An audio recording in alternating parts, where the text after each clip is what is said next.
Hello, this is Helen Thomas and the CDFM study group. I'm going to be continuing review of CDFM Module 4, Competency 3, Resource Management. And we're continuing with the topic of the earned value management. That's where the government and the contractor sit down at certain time frames to analyze the process of the contract, the cost, the schedule, the performance, and so forth. So I'm going to pick up on page 4.3.45, which talks about maintaining the performance measurement baseline. So remember, your baseline is your estimate. That's where your starting point was. But as you go through the process in this acquisition process, that changes are being made.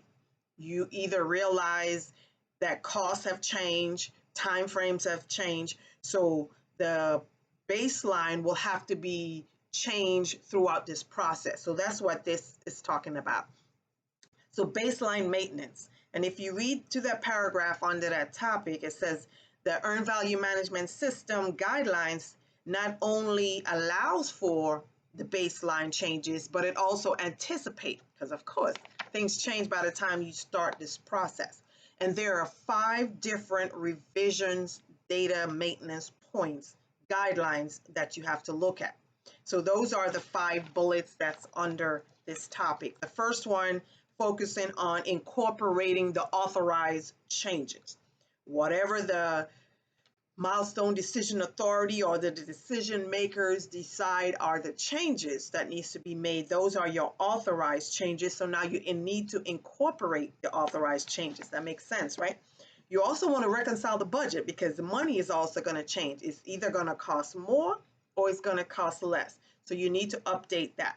So authorized changes, budget changes, control any retroactive changes to ensure that you have the most up-to-date data. Maybe when you did your initial baseline, you didn't account for certain aspects of the acquisition process.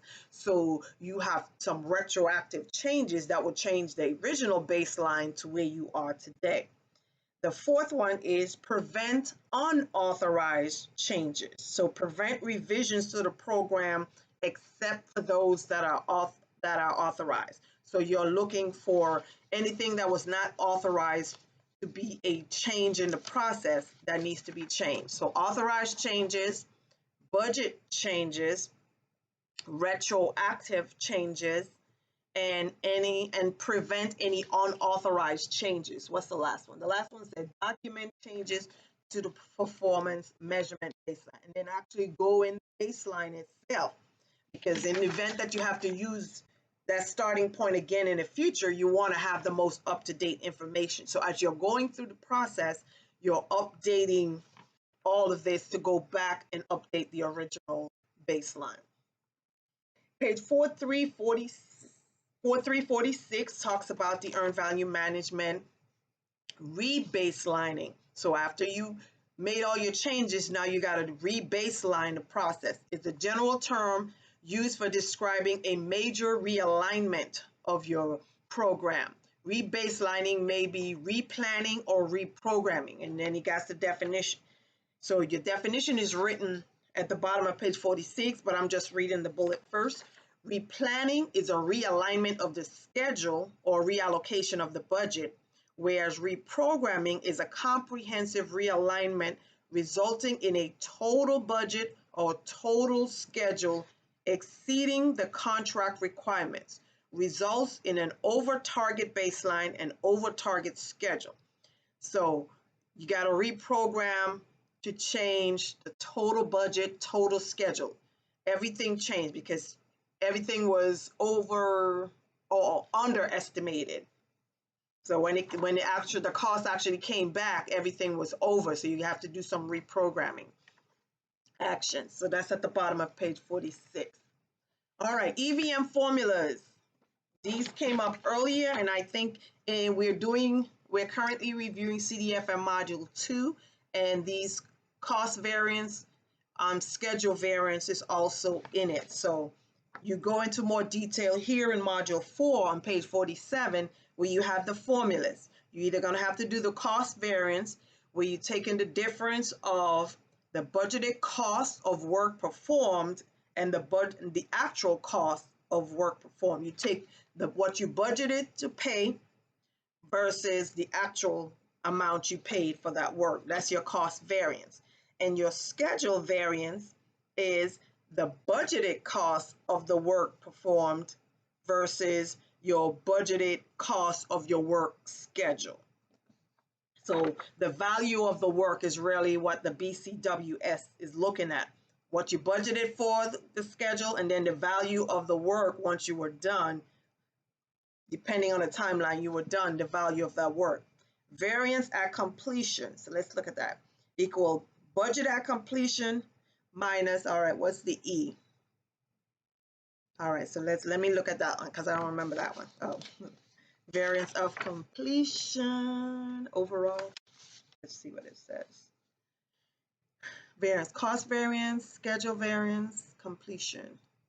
Ending, the ending actual cost, variance at cost, schedule variance, a positive,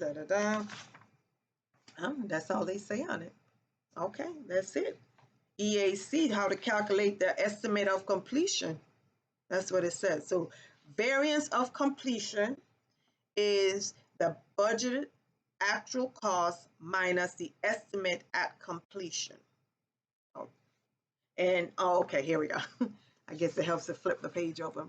So page 48, you have your formulas, and then 49, it tells you what the estimate at completion is. The estimate of completion is simply the cost already incurred by the contractor on the project plus the best estimate of the additional costs required to complete. Okay, so whatever he's already paid up to that point and the estimate of what it's going to take to complete the process. All right, so EAC is the actual cost of work performed plus the budget actual cost minus what he's already done, divided by performance factor. All right, so make sure you look over the formulas to make sure that you understand what it means. All right, page 50, got another formula. What is this one? To complete performance index. So I'm gonna have to, for myself as I'm studying, I'm gonna have to rewrite these formulas to make sure I understand them. So estimate at completion is EAC. All right, so let's go. They have some examples on page 52. Let's see, it says, example of variances. So behind schedule, okay, so you're gonna have to determine if they're behind schedule or over budget or on target. So if your schedule variance is negative, then you say they're behind schedule. If your cost variance is negative, then you say they're over budgets. Okay. So yeah, so review the examples on page 4.3.52 as I'm reading and try to understand what it's saying as we're studying together. So you need to know what makes it on target, on schedule, or what makes it behind schedule. So behind schedule means it's a negative schedule variance. Your schedule variances should be a positive number. And a negative cost variance means it's over budget, spending too much. So it goes from page 52. You got the cost performance index. So you got some more formulas there in 53. So yeah. And then let's see, page 54 talks about an example of the estimate at completion. So all of these are examples of the various formulas that were listed earlier on page 48, 49, all the way now to page 55. And then the acronyms, again on 57, and then it completes. So it has an example at the back of 59. Teams will have 15 minutes, cost variance. So if the cost variance is over cost, and if it's a negative schedule variance, it's behind schedule. Okay, so this means, as you can see, I'm taking time to go through the information slowly, take it apart so that the next time I look at it, it will not be as difficult. So again, this is maintaining the performance measurement baseline. It's going to require changes as you go through the acquisition process. Numbers change, dollar amounts change. And so you have to incorporate those changes, identify any budget updates, budget changes, any retroactive changes that needs to be made, and prevent any unauthorized changes, along with going back and adjusting the baseline. All right, so this completes acquisition category for Module 4, Competency 3, Resource Management, which starts from page 4.3.45, and I ended on page, I'm looking, I gotta stop that habit, page 56.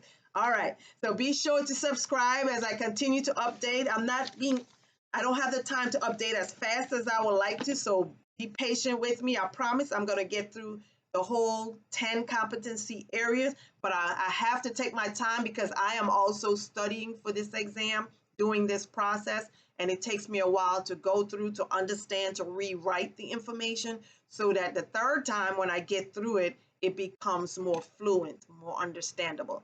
So thank you for stopping by, and I'll see you guys again next time.